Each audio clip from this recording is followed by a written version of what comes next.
Permítanme que haga una analogía entre los programas informáticos y las recetas de cocina. Hay muchos puntos en común entre un programa y una receta, con una lista de etapas que hay que seguir y reglas que determinan en qué momento se ha terminado o cómo dar marcha atrás, y al final se obtiene un cierto resultado. Si a usted le gusta cocinar, sin duda intercambia sus recetas con sus amigos, y tal vez tenga tendencia a modificarlas. Si ha modificado usted la receta, si el resultado le gusta y a sus amigos también, existe la posibilidad de que usted les pase la nueva versión de la receta. Y ahora imagine un mundo en el que no podrían cambiar su receta porque alguien ha decidido que es imposible modificarla. E imagine que si comparte esa receta con sus amigos, le tratarán de pirata y harán todo lo posible por mandarle a la cárcel durante unos cuantos años.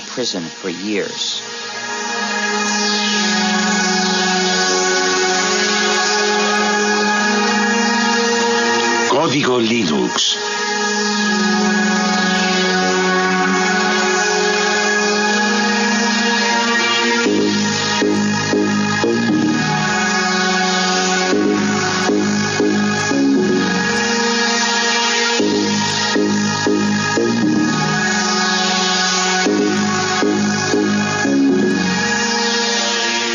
Utilizo la palabra hacker en su sentido original para describir a una persona que practica la programación informática como una especie de pasión artística y que forma parte o se identifica con la cultura de los hackers, es decir, con el grupo de programadores que históricamente están en los orígenes de Internet, de Linux y de la World Wide Web. Hacker, qué palabra mágica. El rebelde de nuestra nueva era. En el principio era el ordenador, luego el ordenador personal y por fin apareció la red que ha conectado a todo el planeta y que recibe el nombre de Net. ¿Contra qué se rebelaron los famosos hackers? Para que nuestros ordenadores funcionen necesitan un sistema operativo. Nuestros hackers se negaron a que ciertas compañías, sobre todo Microsoft, desarrollasen sistemas operativos sin entregar al mismo tiempo los códigos de fabricación que permiten adaptar nuestro ordenador a nuestras propias necesidades. Entonces se pusieron a descifrar los códigos para repartirlos de forma gratuita a través de la red y ponerlos a disposición de todo el mundo. Así se inició esta nueva guerra postmoderna entre Bill Gates, jefe multimillonario de Microsoft, y algunos insolentes e impertinentes programadores que rechazan el sistema cerrado en el que quiere encerrarlos el magnate de la informática. Un pequeño genio de Finlandia lanzó a la red un nuevo sistema operativo para ordenadores y un ejército de programadores del mundo entero trabajó con él para hacer evolucionar y dar una salida a este sistema que compite de frente con Microsoft y que recibe el nombre de Linux. Linus Torvalds ha creado un sistema informático que ha cogido por sorpresa a toda la industria. Linux, un sistema operativo que hoy se utiliza en 8 millones de ordenadores del mundo entero. La revista Wired considera a este hombre joven como el nuevo chamán de Bin Minen y declara que su sistema operativo Linux es el producto más magnífico de Internet. El hecho de que Torvalds distribuya Linux de forma gratuita y revele su código fuente le ha convertido casi en un personaje de culto. Linus Torvalds, genio de la informática, sueña con derrotar a Bill Gates de Microsoft. ¿Será de verdad posible? Algunos dicen que Linus Torvalds ha realizado un milagro.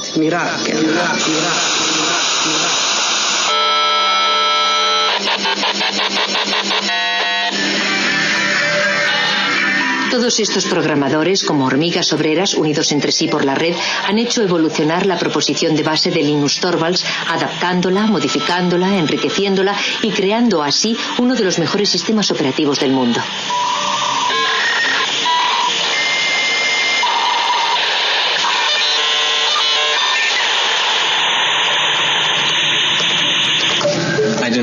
Yo no quería que ningún otro hiciese lo mismo que yo, que tratase de encontrar algo parecido a Linux. Me dije, tal vez otro estudiante de informática necesita un sistema operativo y de esta forma no arrancará de cero. No quería luchar contra los molinos de viento, no se trataba de Don Quijote contra el resto del mundo, buscando crear el mejor de los mundos posibles.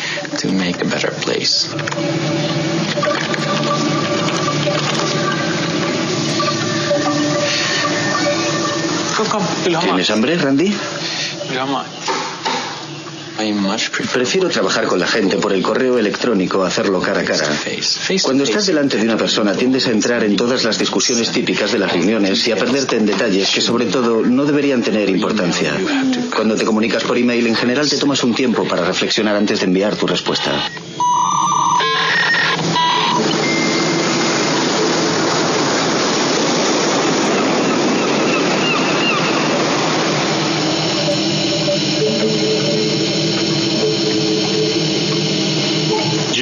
El simple hecho de que no estemos todos en la misma habitación no significa que no estemos juntos en el sentido social del término. Es como si compartiéramos una oficina muy grande. Incluso nos peleamos y reñimos por internet. Es un proyecto enorme. Que yo sepa, ningún otro proyecto de creación de software ha hecho trabajar jamás a tanta gente repartida por toda la superficie del globo, todos unidos y apasionados por el objetivo común de desarrollar un nuevo software. Lo más innovador de la comunidad Linux no es su código fuente, sino más bien toda la maquinaria social que se ha creado a su alrededor.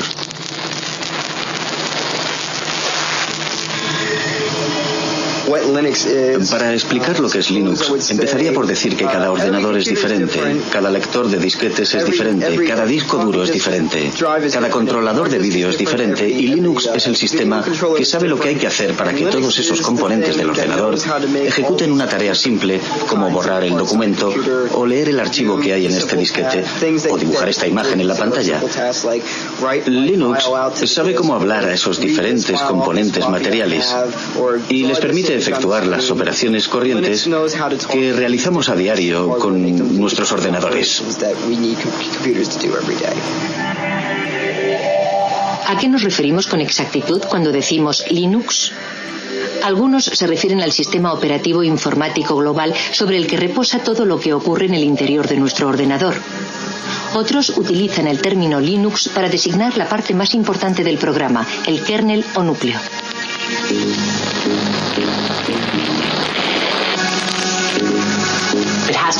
Hay que remontarse a la persona gracias a la que empezó todo, que utilizó Internet para crear una comunidad de individuos en la que todos tenían la sensación de que su contribución era válida. Y esa capacidad para fomentar la cooperación solo podía provenir de una persona educada en un país como Finlandia.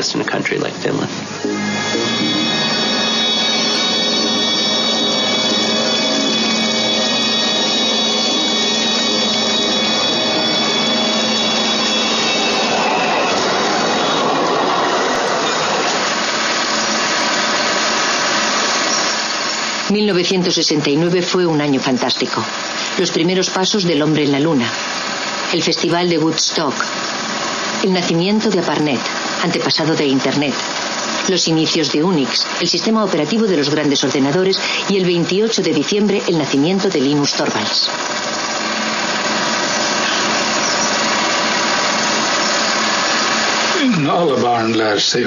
Todos los niños aprenden, sobre todo jugando. Por eso fue de verdad muy importante que Linus entrase en el mundo de la informática en un momento en el que los ordenadores todavía eran muy simples. Para un niño de 10 o 12 años era fácil darse cuenta de lo que había en el interior del ordenador, comprender su esencia. Para los niños y las niñas de hoy día es mucho más difícil comprender el mismo tipo de cosas, porque hay demasiados niveles y elementos complicados en los ordenadores actuales para que puedan adquirir el tipo de instinto y de comprensión que Linus adquirió a través del juego.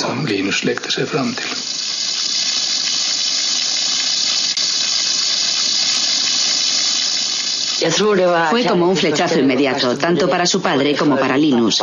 Los dos estaban excitadísimos, como unos niños, ante la idea de probar las posibilidades del Big 20. El lugar en el que Linus desarrolló Linux ya no existe. Ese cuarto existía antes de que tiráramos los tabiques. Aquí había una pared que seguía hasta un poco más lejos. Y allí había otra pared. Más o menos aquí, donde hoy está el sofá, estaban la mesa de trabajo y los ordenadores de Linus. Yo diría que lo que más ha cambiado en él es que se ha convertido en una especie de gurú de la resistencia. Sabe de verdad cómo cautivar a su público, lo que supone un cambio radical respecto a cómo era antes, porque era más bien tímido e introvertido. Y por regla general nunca tenía iniciativas propias, sino que dependía más bien de lo que proponían sus amigos.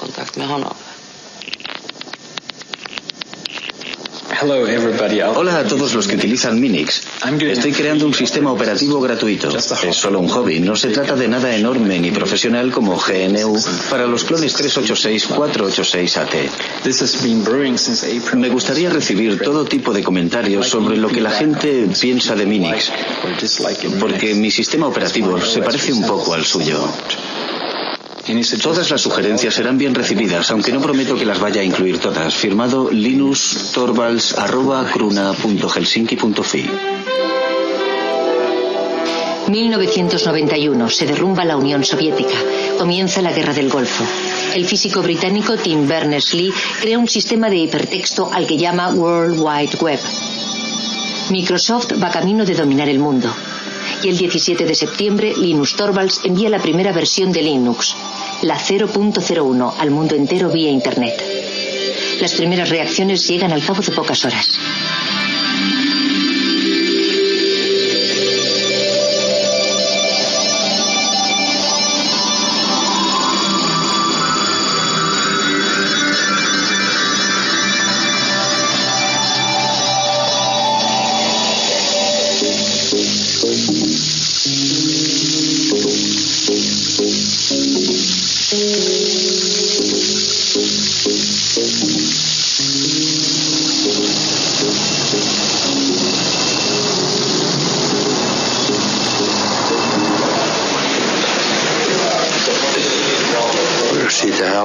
Empezamos a oír hablar de ese programa en la cafetería y decían que había empezado a ser distribuido por Internet. Luego oímos hablar del tal Linus y de la clase de hombre que era.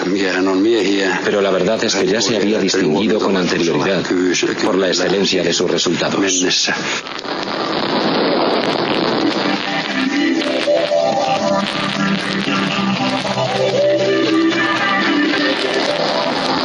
Linus Torvalds creó Linux a partir del sistema operativo Unix. Ken Thompson y Dennis Ritchie, de los laboratorios AT&T Bell, habían realizado la primera versión del sistema operativo de Unix en 1969. Unix era de libre acceso y se hizo muy popular en el medio universitario. Su filosofía se basaba en dos conceptos. En primer lugar, que todo es un archivo. Y en segundo lugar, que cuando creas un programa escribes cosas que cumplen una sola finalidad, pero que la cumplen bien.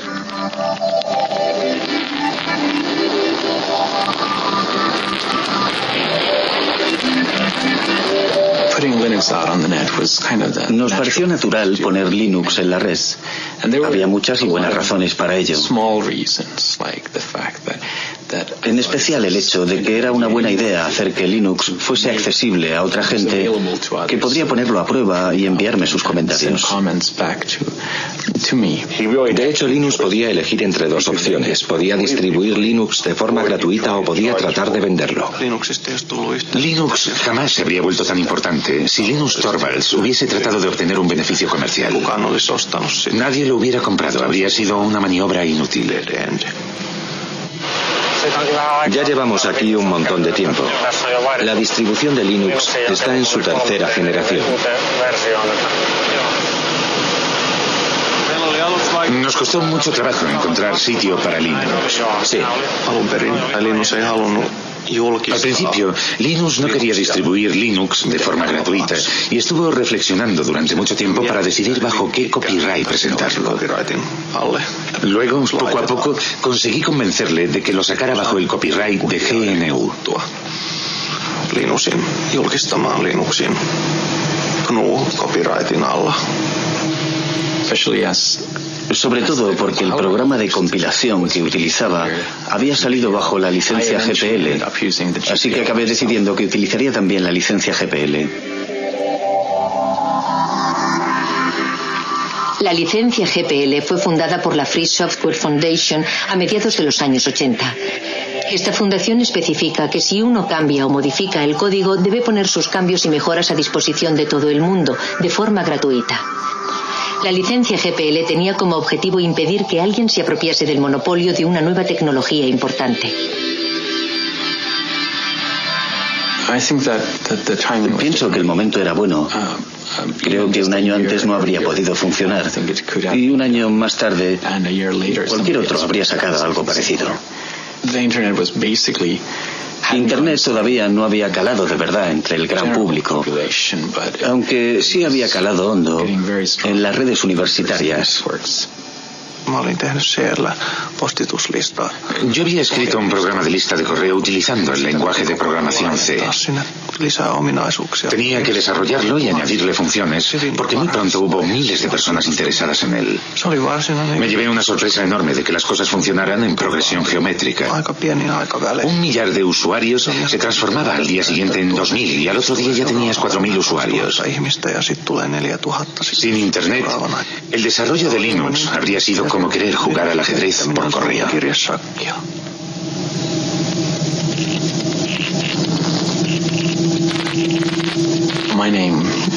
El primer nombre que elegí fue Freaks, para expresar a la vez la idea de free, libre y gratuito, y de freak, raro, diferente, sin olvidar la X final de Unix. A mí no me gustaba la idea de llamarlo Freaks. No me parecía un nombre muy comercial. Ari Lemke, que sacó Linux en el sitio FTP, pensaba que era una mala idea y odiaba de verdad ese nombre. Así que cuando lanzó el sitio FTP lo bautizó como Linux porque sabía que ese nombre iba a funcionar. Nos quedamos con ese nombre, que está claro que es muchísimo mejor.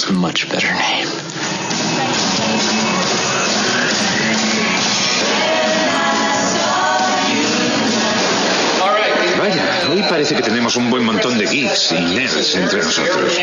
La primera pregunta de la categoría fácil es: ¿cómo se pronuncia Linux? Bueno, yo Linux lo pronuncio Linux. Sin embargo, si fuese Linus Torvalds, no hay duda de que lo pronunciaría Linux. Claro que si uno es de la costa oeste de los Estados Unidos, lo más seguro es que lo pronunciaría Linux.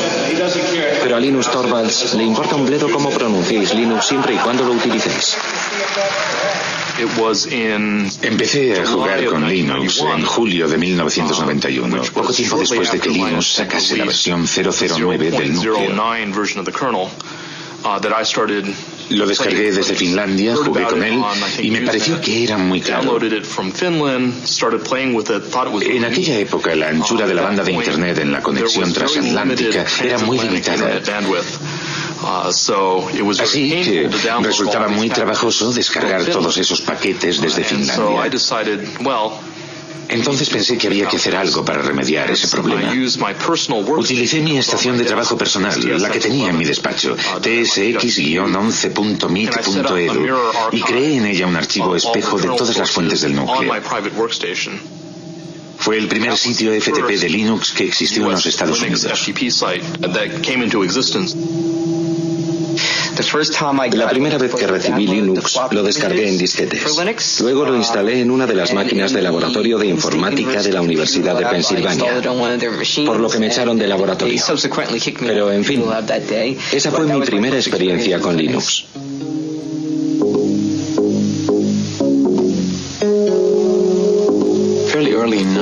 Bastante pronto, en 1992, cuando había 50 o 100 usuarios, me di cuenta de que ya no conocía a nadie. Ya no se trataba solo de mí y de algunos amigos, sino que éramos yo y alrededor de 200 personas más, que yo no tenía ni la menor idea de quiénes eran, dónde vivían ni lo que hacían con el sistema, y eso supuso un gran paso.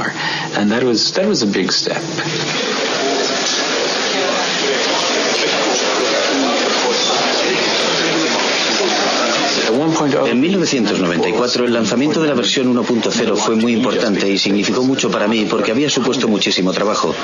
Supuso sin lugar a dudas un hito en la utilización comercial de Linux. Antes de la versión 1.0 era realmente muy difícil utilizar Linux con fines comerciales. Les doy la bienvenida al lanzamiento del sistema operativo Linux. Al principio, Linux fue desarrollado para Unix, en especial para un contexto universitario, porque si bien existe una versión para ordenadores personales, su precio es muy elevado. Se puede comprar un DOS para un ordenador personal por 200 marcos, pero Unix puede representar con facilidad un desembolso de 20.000 marcos, que es un precio demasiado caro para un estudiante. Vayan a una tienda de informática y pregunten si tienen el SCU Unix y les contestarán que si están locos. Porque la verdad es que es mucho más sencillo hacérselo uno mismo.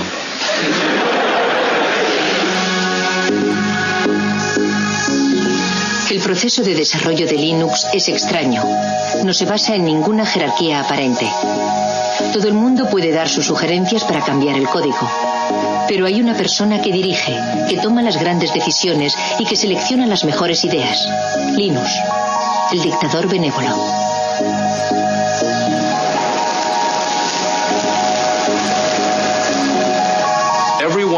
Todo el mundo sabía que ese grupo de trabajo necesitaba un jefe, y Linus era el líder ideal porque fue quien creó el núcleo de Linux y porque tiene grandes cualidades para el liderazgo. Sin embargo, en la vida real es bastante humilde y jamás se atribuye un mérito que no le corresponde.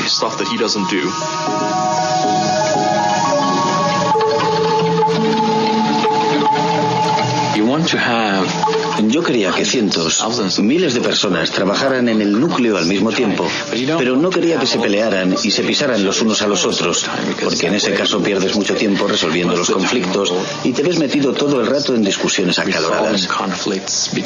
Al principio me parecía conveniente presidir esa jerarquía y que los demás fueran como mis lugartenientes, pero las cosas han cambiado.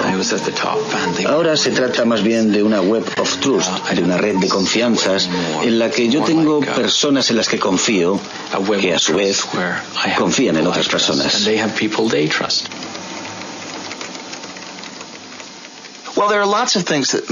A los que desarrollan los sistemas les motivan muchas cosas, como el orgullo artístico, la satisfacción del trabajo bien hecho, casi artesano, el sentimiento idealista de formar parte de algo más importante y más grande que uno mismo, el deseo de ayudar a la gente y de encontrar soluciones a los problemas.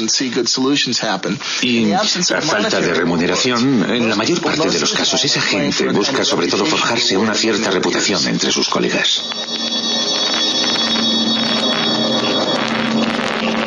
Uno de los puntos fuertes del desarrollo de Linux es que casi todos los creadores de software pueden ser contactados directamente por correo electrónico. Tetsu jugó un papel fundamental en la difusión de Linux en los Estados Unidos.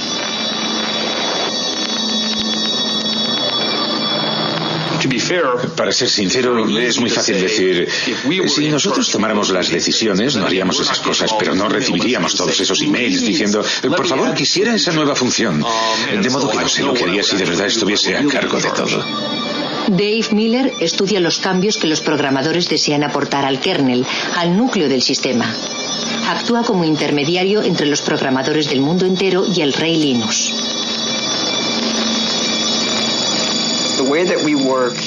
Nuestra forma de trabajar es la siguiente. Puedes hablar durante todo el día de una gran idea o de una solución genial, pero tienes que proponernos algo. Enséñame algo concreto, envíame un fragmento de código, algo tangible, que yo mismo pueda probar para hacerme una idea de qué se trata, en vez de pasarte el día entero hablando del asunto de forma abstracta. Alan Cox, un hacker renacentista, es el colaborador más cercano de Linus, su mano derecha.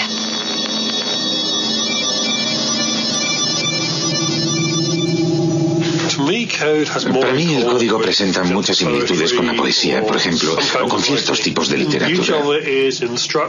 Su belleza reside en su estructura y en el hecho de clasificar las ideas una por una de forma clara. Si el código es bueno, lo puedes leer sin hacer comentarios.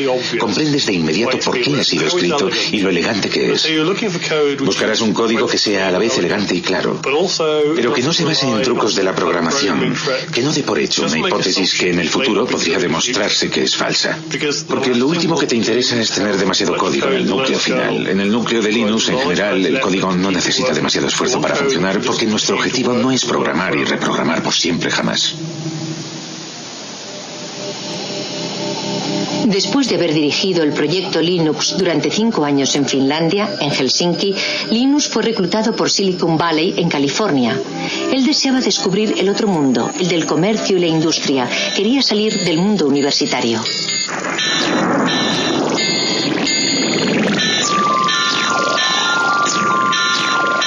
Usted es una figura poco ortodoxa dentro del universo de Silicon Valley. ¿Qué van a hacer con usted? ¿No corre el riesgo de dejarse llevar por el aspecto comercial y enloquecido del lugar?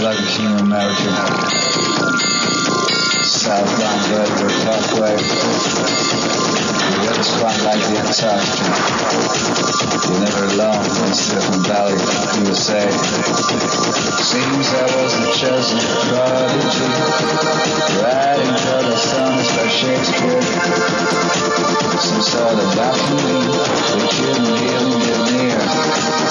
Make clear me Harry Diaz. We found the wealth.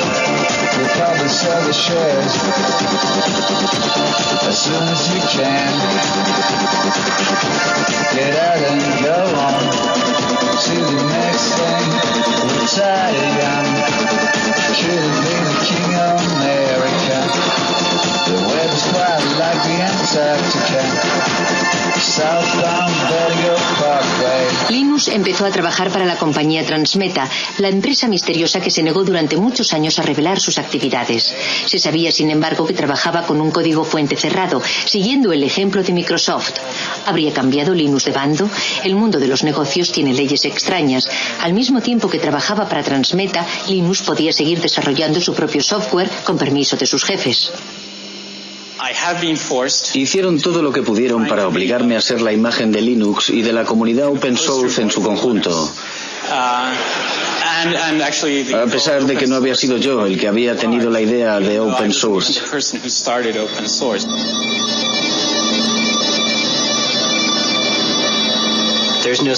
Nadie representa él solo toda la historia y no hay un solo punto de partida. Es como el bambú, que no se sabe dónde empieza y dónde termina. En mi opinión, este movimiento no tiene nada de nuevo. Anda flotando por ahí desde hace bastante tiempo. Recuerden la actitud general que teníamos en los años 70 respecto a Unix.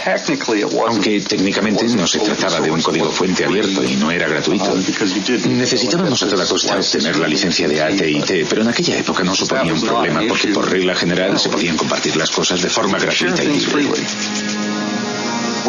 Cuando utilizas un programa, por regla general utiliza su forma ejecutable, es decir, una serie de ceros y de unos. Nadie es capaz de encontrar un sentido a esas cifras. Solo el ordenador las comprende. Para eso es para lo que sirven los ordenadores. Esas cifras son la forma del programa que puede comprender el ordenador. Pero para los seres humanos resulta muy difícil saber lo que significan. Cuando desarrollamos un software, lo programamos bajo la forma de código fuente. El código fuente es una especie de álgebra. Es la forma de entenderlo si eres programador. Suele haber una cantidad enorme de comentarios y de explicaciones incluidas en el código fuente para ayudar a que la gente comprenda el programa. Si solo tienes los ejecutables, es decir, lo que te proporciona Microsoft, aunque tuvieras incluso la posibilidad de introducirles cambios, no sabrías nunca qué modificaciones introducir. Es demasiado difícil. Para poder modificar un software y hacerlo más práctico y más fácil de usar, debes disponer del código fuente. Si observas de verdad el proyecto, como ya he dicho otras veces, verás que Linux desarrolló el kernel, el núcleo, pero no la totalidad del sistema. Pienso que lo más interesante de este asunto es el hecho de que Richard Stallman iniciase el movimiento. ¿Han oído hablar de Richard Stallman? Él quería que todo el mundo tuviera derecho a utilizar los softwares y a copiarlos sin infringir la ley, para hacerles cambios, para distribuirlos y para mejorarlos. Él quería dar derechos a la gente. Había decidido aniquilar el capitalismo americano corrompido de la industria informática. Y dimitió de su puesto de trabajo, pero siguió programando. Join us now and share the software. You'll be free, hackers. You'll be free. Join us now and share the software. You'll be free, hackers. You'll be free. Tengo tendencia a pensar en las cosas en términos de justicia, de libertad y de ética. Lancé la idea en noviembre de 1983, pero todo comenzó en enero de 1984, cuando dimití de mi puesto en el MIT para empezar a desarrollar un sistema operativo gratuito al que bauticé con el nombre de GNU. Esto es GNU y esto es GPL, General Public License. Evidentemente el núcleo se encuentra bajo GPL. La idea del software libre hace referencia a la libertad, no al precio. Es una lástima que en inglés la palabra free sea ambigua y tenga significados diferentes. Puede significar gratuito, pero también libre. Y yo prefiero pensar en libertad de expresión que en cerveza gratis.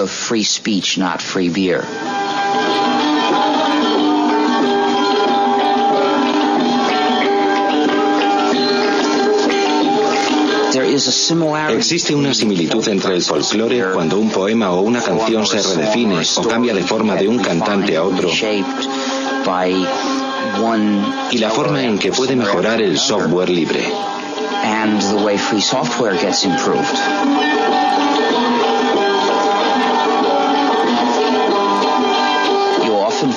A menudo el software libre es desarrollado por un grupo de personas que no incluye a ninguno de los que lo desarrollaron al principio. En 1991 casi habíamos terminado el sistema GNU. Nuestro objetivo consistía en crear un sistema operativo como Unix, pero completamente gratuito. Ese sistema operativo completo necesitaba muchos componentes diferentes. En 1991 los teníamos casi todos. Habíamos creado la mayor parte de ellos y habíamos encontrado otros, creados por otros programadores para sus propios fines, pero que nos servían. Así que los integramos en el sistema GNU. Todavía nos faltaba un componente importante, el componente que llamamos kernel o núcleo. De modo que nos vino muy bien cuando Linus Torvalds creó su núcleo. En aquel momento la combinación del núcleo Linux con el sistema GNU nos permitió obtener un sistema perfectamente ejecutable que cualquiera podía instalar en su ordenador personal y utilizar. Una vez desarrollado Linux, el sistema GNU estaba terminado y empezó a hacerse cada vez más popular. Pero en ese mismo momento ocurrió algo desafortunado. La gente que utilizaba el sistema GNU no se dio cuenta de que se trataba del sistema GNU y empezó a llamar Linux al conjunto, a la combinación. Y ese error se extendió. A los que trabajaban en el proyecto GNU les resultaba muy difícil atraer la atención del usuario sobre esas cuestiones éticas y políticas.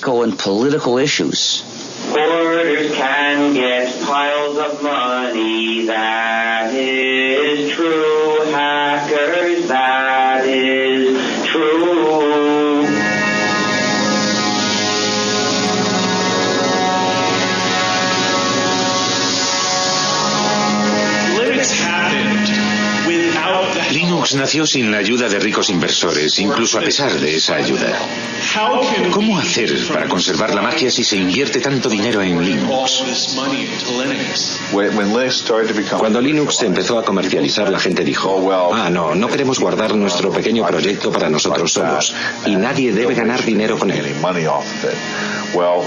Me parece muy bien, pero en el mundo real la gente utiliza las cosas para ganar dinero. Los Estados Unidos son una sociedad capitalista. Europa es una sociedad capitalista. Para que las empresas puedan empezar a utilizar Linux, necesitan tratar con alguien que sea capaz de proporcionarles la ayuda que esperan, que les venda el material, ese tipo de cosas. Y la gente que vende el material y la ayuda va a ganar dinero.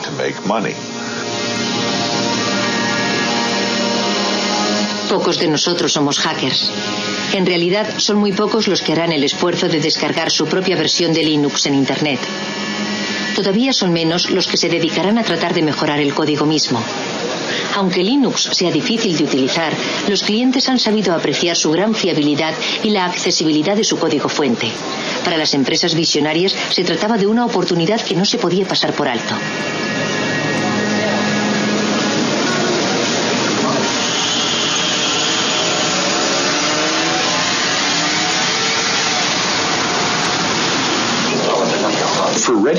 En realidad, Red Hat no buscaba un sistema operativo mejor que Microsoft o que Sun Microsystems. Lo que más nos interesaba era poder contar con un sistema operativo capaz de resolver los problemas que nuestros clientes no podían arreglar con un software tradicional. Nos dimos cuenta de lo que estábamos haciendo. Desarrollábamos una tecnología y luego entregábamos el código al público. ¿Cómo entonces íbamos a ganar dinero? Por supuesto, cuando fuimos a California, a Silicon Valley, todo el mundo nos dijo: si reveláis los códigos, jamás podréis ganar dinero en el negocio del software. Cuando regresamos, hablamos con nuestros clientes y nos dimos cuenta de que lo único que los mantenía fieles a nosotros era precisamente el hecho de que nosotros revelábamos los códigos y que por primera vez podían controlar la tecnología que utilizaban.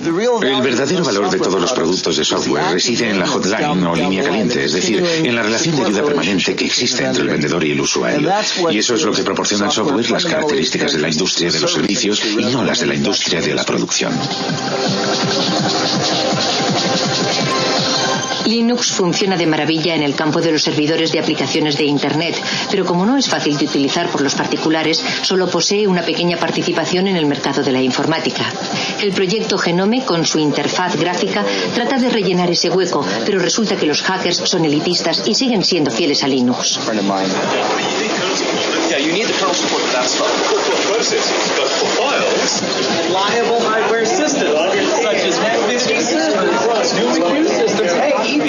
Miren quién está ahí. Es un pingüino. Hola, pingüino. Vaya, pero si es Tax. Hola, Tax. El trabajo de Linus Torvalds crea todavía más millonarios y billonarios y le está haciendo salir canas al hombre que de lejos es el más rico del mundo, Bill Gates. Microsoft utiliza un modelo muy tradicional. Producen un código fuente cerrado, lo meten en un CD y lo venden. Ellos se ocupan de todo el trabajo de desarrollo de los sistemas y todos los beneficios son para ellos.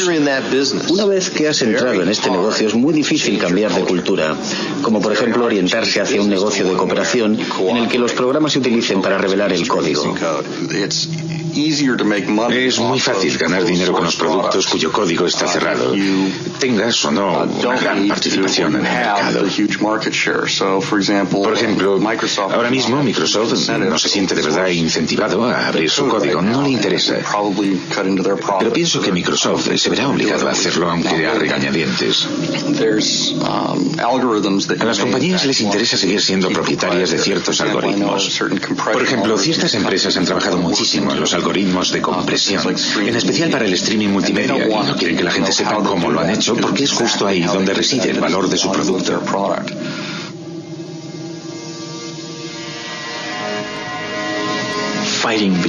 La famosa lucha entre Linus, líder de Linux, y Bill Gates, líder de Microsoft, empieza a tomar un cariz realmente personal.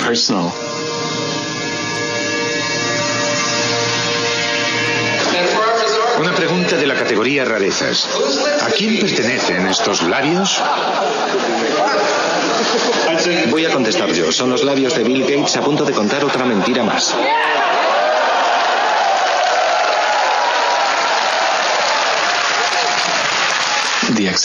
La aceptación de Linux se ha visto muy favorecida por el hecho de que la gente sabía de su existencia por la prensa. El aspecto David contra Goliat de la historia nos ayudó un poco, aunque en realidad eso no sea cierto del todo. La gente espera de los demás que sean amables y hagan bien las cosas. Yo no pienso que eso sea cierto ni que deba serlo. El poder de Linux es que, aunque no te ayude nadie, siempre podrás disponer de tu propia copia de Linux. Y la posibilidad de hacer con ella lo que te dé la gana. Quiero evitar convertirme en el político de Linux. Quiero que todo el mundo piense que soy un buen tipo y que soy una persona que no hace trampas. Linus, una última pregunta. Yo soy de la India. ¿Hay muchos indios que contribuyan al desarrollo del núcleo? No hay muchos. ¿Qué mensaje le gustaría mandarles para que sean cada vez más los que se unan a su proyecto? En mi opinión es solo un problema de infraestructuras. No siempre tienen acceso a Internet o disponen solo de una conexión muy lenta. Y pienso que la gente quizás no está acostumbrada a ese tipo de colaboración por Internet y se pone un poco nerviosa. ¿Tienen un mensaje para motivarles, para hacer que vengan más programadores? No conozco los problemas de la India, pero sin duda existirán problemas locales que solo los indios pueden resolver. Problemas que al continente americano no le importan en absoluto. En mi opinión resulta muy estimulante cuando alguien dice: yo puedo resolver ese problema, puedo crear mi propia versión de Linux que me convendrá mucho más. ¿Entendido? Y eso vale para un indio, para cualquiera. Eso es lo que debe motivar a la gente, aunque por otro lado diga lo que diga yo, no tienen por qué hacerme caso. Linus, solo un momento. Muchas gracias. Gracias a usted. La próxima vez que visite la India, Lo intentaré, pero debería pasar unas largas vacaciones. Trabajo para una revista holandesa. ¿Piensa ir a los Países Bajos?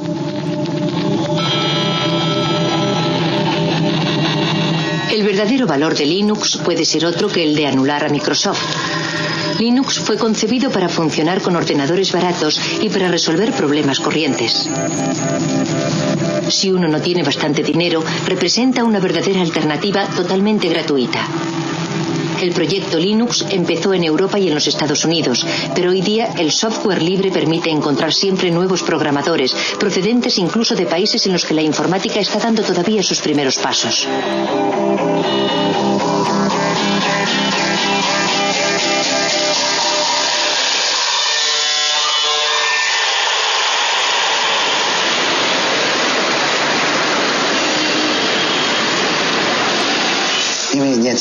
La sociedad Red Flag está especializada en la investigación, el desarrollo y la comercialización de sistemas operativos basados en Linux. Como ustedes saben, China está retrasada respecto a los países desarrollados en materia informática. La diferencia es muy grande y estamos tratando de salvarla lo más deprisa posible. Mientras tanto, debemos recurrir a la experiencia de muchos otros países. Damos una gran importancia al sistema operativo. Empezamos a desarrollar el sistema a partir de Linux, pero debido a la estricta reglamentación del mercado, fracasamos. Linux representa para nosotros una gran oportunidad, así como una buena base para formarnos en las nuevas tecnologías del mundo entero.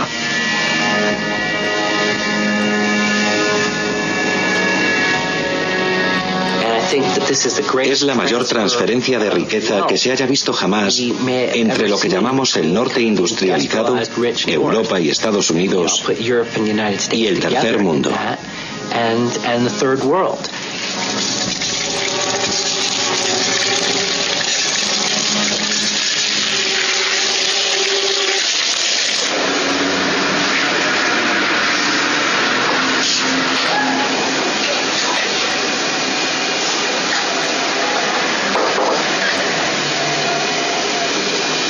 Es el código fuente abierto. Pienso que es muy importante para mucha gente. Me gusta la filosofía y me gusta analizar las cosas desde el ángulo de la filosofía. Pienso que los códigos abiertos están de acuerdo con el espíritu de la ciencia, es decir, el espíritu de acceso libre y sin restricciones a la información. Nada debería estar oculto. Esa es mi primera impresión respecto a Linux.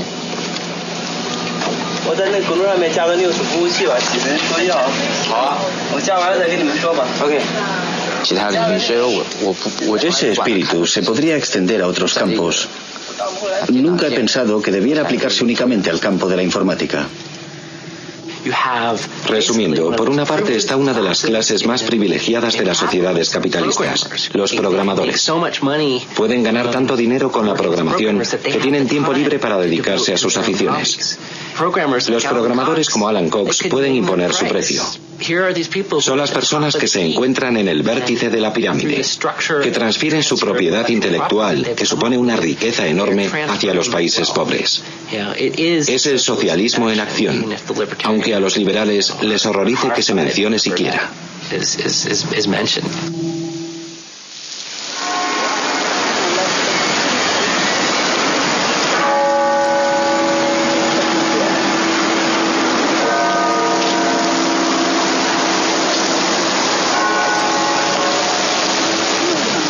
Los proyectos open source han sido comparados al desarrollo de la ciencia. La ciencia en sí misma no da dinero. Son las aplicaciones industriales de las investigaciones las que crean riqueza. Para los hackers, partidarios de la open source, el desarrollo de Linux ha sido siempre un proyecto voluntario de tipo científico, un auténtico hobby. Los expertos más valiosos de Linux acabaron por ser contratados por otras compañías. En 1999, durante el auge de la economía de la red y de los negocios electrónicos, algunas empresas Linux cotizaron en bolsa. Wall Street anunció que las acciones de Linux alcanzaron valores récord. Por supuesto, la situación no duró, pero durante un cierto tiempo algunos hackers de Linux fueron increíblemente ricos, al menos sobre el papel.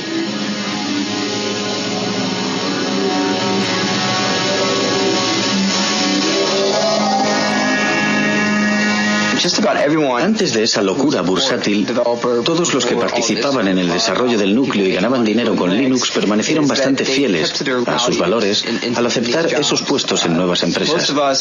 La mayor parte de ellos sigue haciendo casi lo mismo que hacía antes de obtener esos empleos. Sinceramente, que yo sepa, ninguno de ellos ha perdido su libertad. Sigo leyendo a diario sugerencias para hacer modificaciones, igual que siempre, y se las paso a Linux, igual que hacía antes de que cotizáramos en bolsa. Algunos de nosotros quizás conducimos coches mejores, pero esa casi es la única diferencia, y tal vez que comemos sushi más a menudo. Algunas personas tuvieron suerte al unirse a la empresa adecuada en el momento adecuado y se las han arreglado para beneficiarse de la salida a bolsa. Algunos han ganado millones de dólares. Otros miles de millones de dólares. ¿Acaso la contribución de esas personas fue más importante que la de las otras? En algunos casos invirtieron las sumas necesarias en el buen momento, pero yo pienso que se trata de un problema más general que no concierne más que a la comunidad open source, y no creo que exista una respuesta satisfactoria a esa pregunta. Una de las cosas que me gusta de Silicon Valley es su gran dinamismo. Aquí todo es posible, incluso eso de la carrera por el dinero, que parece un poco de mal gusto, sobre todo si eres europeo, es un factor de motivación muy bueno, un buen medio para llevar los proyectos hasta el final.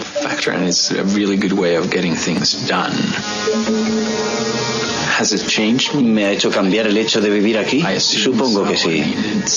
Ya no soy el mismo que era cuando llegué. Pero no creo que me interese más el dinero que antes.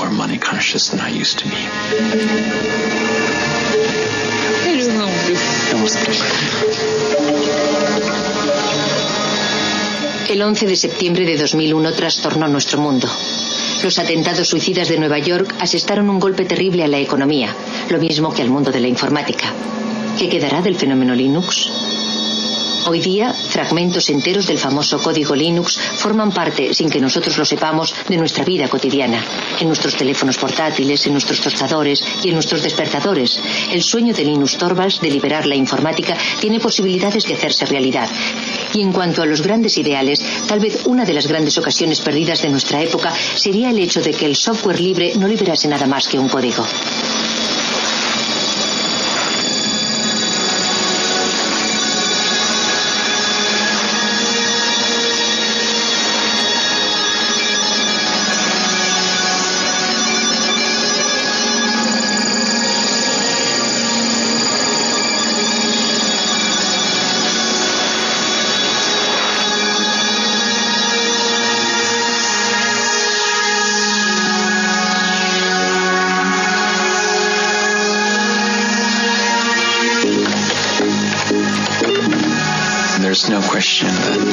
La cuestión no es saber si los progresos tecnológicos dejarán anticuado a Linux en un momento determinado. La cuestión es saber justamente cuánto tiempo va a tardar en ocurrir eso. Randy, ¿no te afiles las garras en el sofá? Pienso que uno de los poderes de Open Source es que en el futuro, dentro de 5, 10 o 50 años, el mejor sistema operativo del momento siempre podrá sacar partido del código fuente de Linux.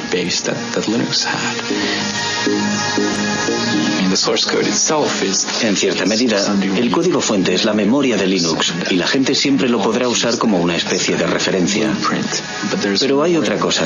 También existen problemas intangibles relativos al motivo de que se hicieran las cosas de una manera determinada. Yo pienso que esas cuestiones están en el aire, conmigo o sin mí.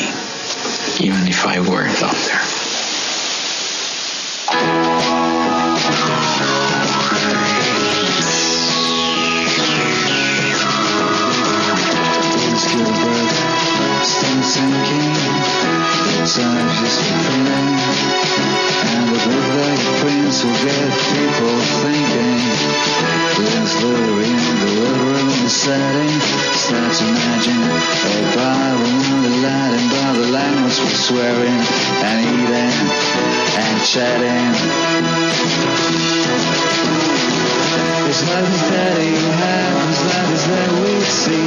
Big changes through a human history. Not by some powerful victory, but by tiny incremental degrees. Mr. Linus goes to Washington to speak about praxis. Retro chains, little man, and universal access. Linus against Goliath with nothing else to fill. Just sling a little stone in the face of your bill. But Linus challenges give the strings that lose. And it changes the way the world plays the blues. It's nothing steady